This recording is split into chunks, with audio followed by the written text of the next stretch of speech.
selamat datang di channel Indonesia, channel orang Indonesia di Taiwan. Video hari ini guys, aku kedatangan tamu yang sangat spesial. Jadi cerita awal dulu ya. Namanya Kojim. Halo semuanya. Jadi pertamanya kita tuh sempat ketemu di IMF 2017. Ya. Mungkin lupa ya? Jujur lupa. Jadi hari itu Kojim tuh ngeband solo, nyanyi sambil main gitar kalau nggak salah ya. Terus hari itu nggak sempet collab, nggak sempet reach out karena itu juga aku lagi sibuk-sibuknya, lagi part time juga, jadi kayak sama-sama nggak gimana ngobrol. Terus menurut aku Kojim ini spesial banget karena sekitar 4-5 orang ya teman-teman aku tuh yang kayak abis collab sama aku nanya bintang tamu aku selanjutnya siapa ya, ada ide gak? Terus nama Kojim ini disebut sampai 5 orang lebih guys. Oh my god, perkenalan dulu gitu ya. Oke, ya. Halo semuanya, gue Jim Willis. Sekarang full time musician di Taiwan. Ya, udah di Taiwan 10 tahun kurang lebih. Ya, sekarang bekerja di bidang musik. Di bidang musik ya? Betul. Oke. Boleh tahu gak Koko pertama awal mulanya datang ke Taiwan tuh gimana sih? Oke, jadi ya pertama kali datang ke Taiwan itu 2013, kuliah musik di sini ya 2013 terus sampai 2017. Terus juga habis itu ngambil master juga, kuliah musik juga lagi dan di terus mana tuh? Di Bonhua.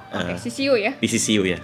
Chinese Culture. Terus ya udah jurusan musik. Jurusan musik dua-duanya. Jadi S1-nya ngambil vokal klasik, S2-nya ngambil vokal kontemporer. Tapi intinya sama di musik atau lebih musik, ke main musik? Dua-duanya sama-sama musik dan vokal, tapi bedanya S1-nya klasik, kalau orang taunya seriosa lah gitu. Yang kedua itu ya kontemporer atau yang orang taunya pop. Oke, Ya. itu ambil beasiswa atau gimana tuh kok? Hitungannya sih dapat beasiswa ya, beasiswa S1 S2 gitu. S1 S2 dapat beasiswa 1 tahun, terus sisanya beasiswa pinjaman, S2 beasiswa. Oke. Ya. Pertamanya kenapa tertarik tuh ke Taiwan tuh gimana ceritanya? Sebenarnya ke Taiwan itu kepleset lah hitungannya. Sebenarnya Kepleset. udah daftar di Indonesia, tadi mau ngambil ilmu komunikasi di UNN gitu. Terus habis itu akhirnya tiba-tiba dari sekolah karena kebetulan SMA ya ada dapat ranking, terus jadi ditawarin dapat beasiswa, mau nggak buat berangkat ke Taiwan. Terus tanya ada jurusan apa, terus ternyata ada jurusan musik. Ya udah akhirnya nekat ke Taiwan. Jadi ya, dari pas tahu udah mau ke Taiwan sama beneran ke Taiwan itu cuma selanya itu 1,5 bulan. Preparasinya cuma 1,5 bulan. Jadi emang ya cukup kepleset ke sini. Oke, jadi di Taiwan itu ada beasiswa jurusan musik. Ini aku baru tahu sih. Ya. Persyaratannya susah gak sih untuk qualifying itu segala macam? Enggak sih, kebetulan sebenarnya sama aja dengan yang lain sebenarnya. Karena emang bukan kuliah art gitu. Jadi emang kuliah universitas normal yang emang kebetulan ada jurusan musik. Jadi persyaratannya nggak susah sih, cuma kayak kasih video, terus kasih sertifikat mungkin gitu. Misal ada piagam apa, menang apa, terus Dapat. ya dapat. Dia banyak gak sih kayak berapa orang yang bisa dapat itu? Atau termasuk Koko dari Enggak sekian sih. banyak satu doang? Gitu? Karena ngambilnya beasiswanya dari alumni Wenhua, jadinya jalur khusus lah, bukan kayak jalur dari universitasnya gitu. Oke, Koko kan berkarya nih di Taiwan. Kita mau bahas tentang musik nih. Oke.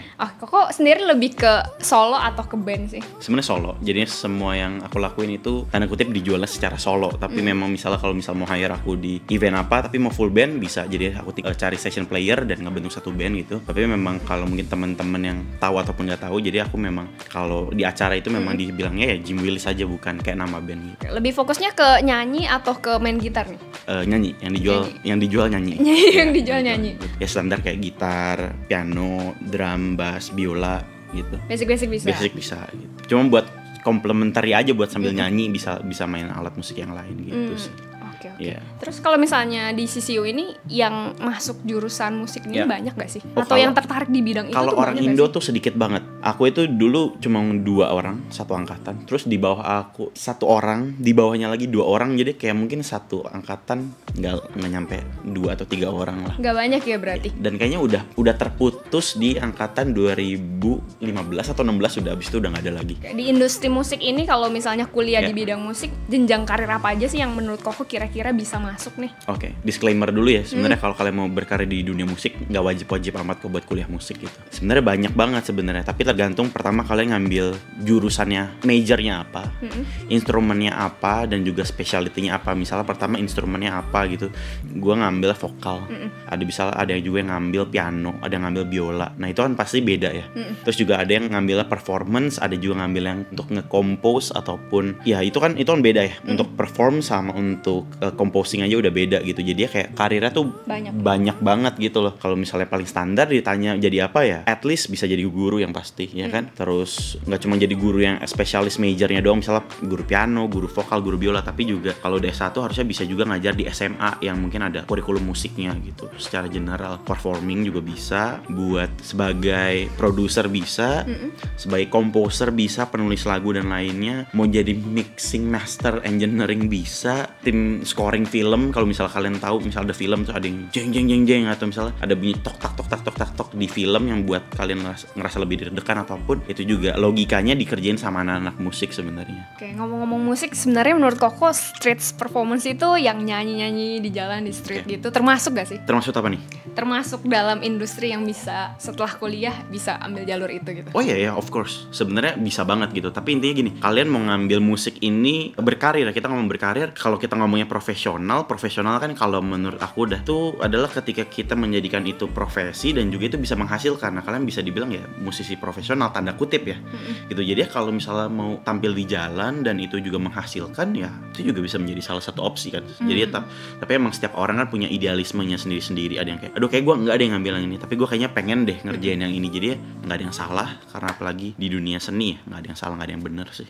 Koko pernah manggung di Indo nggak sih? Manggung di Indo? Iya, hitungannya gitu. Pernah hitungannya. Pengen tahu nih apa bedanya pernah manggung di Indo sama Koko pernah manggung di Taiwan. Kalau kalian belum tahu ya, jadi Ko Jumilis ini termasuk sering manggung gitu, kayak di Cloud9, Dim, terus Perpita juga isi acara kan ya? Di acara bacot juga. Iya namanya bacot music, bukan kasar ya.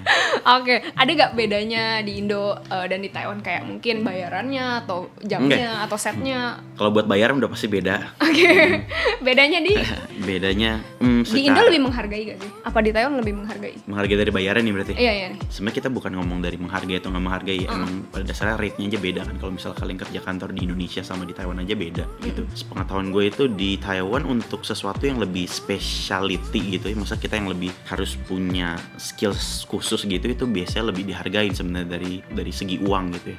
Jadi memang di Taiwan kita bilangnya bukan gaji ya, tapi lebih ke fee-nya itu emang kita lebih tinggi. Walaupun gue nggak bisa objektif banget sih, karena dulu kan kalau di Indonesia pas SMA ya kan, ya ibaratkan tanda kutip kita band SMA dibayar berapa sih gitu loh. Sedangkan mungkin kalau pas di Taiwan ini sekarang gue ngerjainnya sebagai profesi gitu loh. Tapi memang kalau dari rate harga di Taiwan lebih tinggi sedikit. Ya hampir nggak sedikit. 11-12 atau?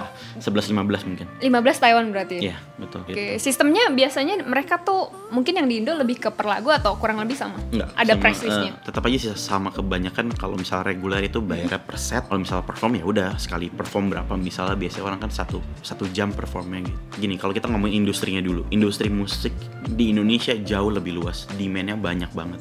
Sedangkan di Taiwan, kalau aku selalu ngomong ke orang-orang adalah orang Taiwan bisa hidup tanpa musik. Sebenarnya bagi orang Taiwan ya musik nggak penting-penting amat, maksudnya ada musik syukur, nggak ada musik pun kayaknya mereka masih bisa-bisa aja.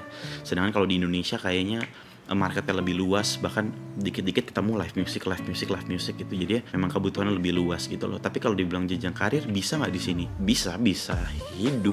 Cuma memang yang membedakan adalah gini, kayak gue itu udah terikat kontrak atau mungkin udah kontrak sama manajemen artis di Taiwan. Sekarang udah tahun ke-5 atau tahun ke-6 jujur udah lupa. Nah bedanya kalau di Indonesia kalian bisa sebagai musisi independen untuk kayak, oh yaudah gue datangin ke kafenya atau ke barnya kayak, ini gue ada band nih tanda kutip, gue pengen manggung dong. Sedangkan kalau di Taiwan untuk punya link ke sana itu lebih susah, karena kayak ya ibaratkan ya butuh tanda kutip butuh manajemen atau butuh company yang untuk naungin dan juga untuk ibaratkan apa yang ngebagi brosur, ini gue ada penyanyi lo, gue ada penyanyi kayak gitu. Kita ngomongnya market Taiwan ya, gitu loh. Kalau market Indo kan ya kebetulan aja mungkin teman-teman tahu gue berkarir di musik dan kebetulan gue orang Indo, jadi kayak oh ya udah mungkin carinya Jumilis aja. Tips untuk orang-orang yang mau berkarir di industri musik kayak Koko nih? Kalau bilang berkarir harus siap secara mental sih, nggak boleh mental tempe gitu, karena nggak gampang. Gitu aja sih ya, kayak belum tentu juga kalian berjuang 1-2 tahun udah membuahkan hasil gitu. Dan juga industri seni ya, nggak cuma musik, tanda kutip gelap, jadi kayak nggak seindah yang kalian bayangin. Jadi kayak kalian secara mental harus siap dan juga harus terus berkembang gitu loh. Harus terus relatable di zaman sekarang gitu. Misal kalian nggak bisa idealis terus dengan gue sukanya lagu ini tapi ternyata marketnya udah mulai pindah ke market ini ya. Kalau kalian masih mau relate ataupun masih mau di hire ya cobalah untuk menyanyikan lagu tersebut. Kecuali kalian udah punya karya sendiri dan karya kalian udah dikenal ya, kalian mau nyanyi karya kalian kan ya udah enak gitu loh. Boleh cerita dikit tentang suka dukanya berkarir di Taiwan? Apalagi Koko kan termasuk bisa survive dengan industri ini ya, berarti dari S1, S2 sekarang kerja as a label gitu ya, as a manajemen sorry. Kalau dukanya sih sebenarnya ngerasain yang paling beda itu adalah di Indonesia penontonnya lebih menghargai sih. Kalau di Taiwan tuh kalau kita reguler kadang-kadang ya kita kayak MP3 player aja, kadang-kadang belum tentu ada yang tepuk tangan atau apa gitu loh, karena vibes-nya gitu ya? Karena vibes-nya juga. Tapi beberapa tempat juga ada yang lebih rame gitu, tapi ada juga beberapa tempat yang lebih sepi. Sedangkan kalau di Indonesia kayaknya lebih orang ke tempat live music untuk dengerin live musicnya. Kalau orang orang Taiwan itu datang untuk ya gue pengen makan live music itu sebagai ya udah gue sebagai pendamping aja gitu. Ya gue kan awal-awal juga Mandarin nggak terlalu bagus, jadi pasti ya berkomunikasi juga sama teman-teman musisi yang lain, apalagi kalau di manajemen kan kebanyakan sama orang Taiwan juga pasti ada struggle-nya lah, kayak ngomongin apalagi istilah musik juga pasti ada struggle-nya. Terus juga mungkin kita dilihat sebelah mata lah awal kayak misalnya orang luar negeri gitu, tapi akhirnya kalau kita udah bisa buktiin sih harusnya aman-aman aja sih, lancar-lancar aja. Kalau Koko manggung di Taiwan berarti yang lagu Koko bawain tuh of course itu Mandarin dong? Enggak. Apa Inggris juga? Malah Inggris. Kalau gue lebih dijualnya di lagu Inggris karena ya mungkin orang Taiwan lebih sedikit yang bisa nyanyi lagu bahasa Inggris gitu. Nyanyi lagu bahasa Mandarin, ya udah mereka biasanya langsung nyari orang lokal aja, ngapain juga kayak gue yang ada kowingnya ini harus nyanyi lagu Mandarin gitu kan. Ya cuma ya diselipin lah biasanya dari 5 lagu Inggris, 1 lagu Mandarin gitu. Terus jadi belajar sendiri pelan-pelan di sini? Iya, belajar sendiri dari yang kadang-kadang kalau lagi nyanyi lagu cepat bisa kepleset, ya udah lu karang aja sampai kayak kelihatannya smooth gitu loh, padahal nggak tahu nyanyi lagu apa. Tapi ya sekarang sih karena di-push juga dari manajemen juga, di-push dengan tanda kutip baik ya, sekarang harusnya aman buat nyanyi lagu Mandarin ataupun lagu Inggris gitu. Kalau sukanya yang pasti tenangnya itu adalah kayak bisa kasih tahu juga ke Taiwan kayak ya masa musisi Indonesia di Taiwan itu nggak cuma gue juga, beberapa juga, tapi senang aja kayak bisa ngenalin ini loh musiknya Indo, ataupun ini gue tuh orang Indonesia yang bermusik loh di Taiwan. Jadi kayak setiap gue reguler gue pasti bilang kayak halo semuanya, gue Jim Willis, gue dari Indonesia. Gue selalu mention itu, pasti nggak pernah skip karena itu nilai jual gue, dan gue pengen orang tahu juga kalau ya bukan ngebanggain lah, terlalu lebay kalau ngomongin ngebanggain, tapi kayak lebih ada orang Indonesia yang bermusik di Taiwan kayak gitu. Senangnya itu bisa exchange juga, bisa jadi apa ya, pengalaman hidup sih, karena mungkin banyak banget misal kayak abis gue beberapa kali manggung banyak teman-teman gue yang ngomong kayak wah pengen ya masa kayak gitu bermusik di Taiwan, tapi cuma bisa bilang kayak nggak segampang itu dan nggak semenyenangkan itu. Jadi kayak ngerasa grateful juga, ngerasa beruntung juga dibandingin teman-teman yang lain gitu. Kalau orang bilang kan kejar passionmu gitu kan, dan kebetulan gue sekarang bisa ngejalanin passion gue yang dijadiin karir gitu, entah sampai kapan gitu kan. Tapi itu sih yang seneng ya, kalau duit mau di standar lah ya, pasti itu kan reward ya, reward dari kita kerja gitu, dapat uang, bisa kenal banyak orang, bisa ya numpang masuk TV 2 kali gitu, kayak maksudnya ya itu achievement buat diri sendiri sih, bukan suatu hal yang harus dibanggain, tapi mungkin lebih disyukurin sih gitu. Pernah nggak sih bawain lagu Indonesia tapi di marketnya Taiwan? Jujur sering, tapi lagu Indonesia yang berbahasa Inggris. Kayak gimana tuh? Kayak misal lagunya Petra Sihombing yang main, atau Pamungkas To The Bone. Lagu artis Indonesia yang berbahasa Inggris kadang-kadang gue bawain di live music, kan orang juga nggak tahu kan gitu. Karena orang Taiwan kadang-kadang lagu Inggris taunya Just The Way You Are, I'm Yours, Shape of You, kayak gitu-gitu doang gitu. Sama Koko di Taiwan ini ada nggak pengalaman tak terlupakan sampai sekarang? Jujur malah yang nggak terlupakan itu ketika ngisi live music Indonesia di Taiwan. Kayak acara-acara dim gitu? Iya, kayak dim, kayak ya semuanya lah. Gue tidak memihak. Beda-beda ya, ionya ya. Ada dim, ada bacot, ada Cloud9, ada. Ntar gue ada yang skip nih. Ya kurang lebih lah itu semua. Senangnya apa? Karena kayak bisa ngehibur teman-teman Indonesia yang ada di Taiwan tuh, kayak nggak tahu ya. Senang aja kita ada di luar negeri rame-rame gitu ya. Terus kita nyanyiin lagu Indonesia gitu loh, dan karena percayalah orang Taiwan pun ngelihat kita semua di acara itu tuh kayak wow, ini ya ternyata cara orang Indonesia menikmati musik. Itu sih yang lebih menarik bagi gue, karena iya masa kalau di acara live music Indonesia kan kayak kita lebih heboh gitu. Jadi kayak itu senang banget sih bisa kasih tahu kayak oh ini loh di Indonesia tuh kurang lebih kayak gini gitu. Jadi itu spesial banget sih, kayak beberapa kali bawain lagu yang kayak menarik lah gitu loh, untuk selalu inget momen-momen itu. Terus pertanyaan terakhir nih. Oke. Sekilas pengen tahu aja sih. Kalau di Taiwan kan Koko hitungannya di kontrak as manajemen atau label gitu. Yeah. Itu biasanya bayarannya tuh per project atau hitungannya bulanan kayak kita yang office lady gitu. Oke, ya pasti bayarannya per project. Kalau kita bilangnya per gig gitu. Gig. Jadi kita misal sebulan ada berapa gig ya. Jadi kali misalnya reguler berapa pricingnya. Setiap tempat juga bisa berbeda gitu. Misal ngambil wedding ataupun ngambil live music itu kan setiap acara punya harganya sendiri. Jadi ya kayak ya kalau misal struggle kita ya kayak dukanya ya. Kalau nyelipin dukanya kemarin lagi covid ya kita nol ya nol. Gitu. Survive-nya nggak mudah ya. Ya. Berarti tergantung event juga ya. Betul, tergantung event juga. Kayak misalnya kalau gue sendiri main sama gitar atau sama band kan ibaratkan gue jual harganya pasti berbeda gitu. Reguler misalnya tempatnya di Taoyuan sama di Taipei kan pasti berbeda juga harganya. Hotel bintang 5 sama bar yang mungkin baru buka itu juga pasti kan beda-beda harganya. Jadi kita bermain dengan perkalian. Oke. Ada gak tips untuk teman-teman yang mau kuliah atau mau ambil jenjang karir, mau ngikutin jejak Kojim tuh, ada gak tips? Kalau yang mau nyebur jangan setengah-setengah gitu lah. Kalau bokap selalu bilang kayak kalau emang mau nyebur sediving gitu. Jangan cuma kayak snorkeling doang gitu. Kalau emang kalian mau di dunia ini, bidang ini ya coba dalemin sampai kalian bener-bener ya jatuh cinta dan emang bener-bener mau ngelakuinnya dengan penuh hati. Dan akhirnya nanti kalian bakal harus nyari hobi lain karena hobi kalian ini udah jadi pekerjaan. Kayak gue pun sama, siapin hobi yang baru gitu dan jangan nyerah sih. Dan balik lagi ke poin yang tadi, jangan berharap hasil yang singkat karena gue pun kuliah 1 belum dapat, selama 4 tahun itu belum dapat kerjaan musik.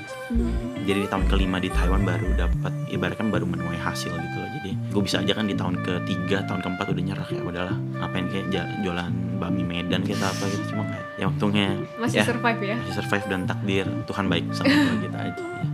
Oke, terima kasih kalau udah mampir channel ini. Semoga kalian belajar sesuatu dari pengalaman Kojim ya. Terus kalian juga boleh follow IG-nya Kojim Willis. Jadi kalau misalnya dia ada event atau manggung, biasanya dia bakal post di sana ya. Betul. Jadi ada beberapa event yang sebenarnya aku nggak gimana tahu ada teman-teman Indonesia yang bikin event itu, tapi karena Kojim sering manggung jadi kayak oh tahu nih ada event di sana. Jadi kalian juga bisa follow-nya. Ada yang mau dipromosin nggak?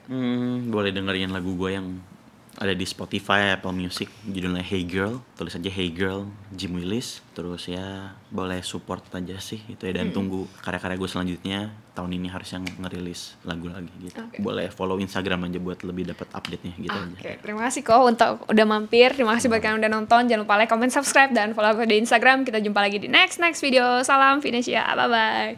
Thank you kok. Sama-sama.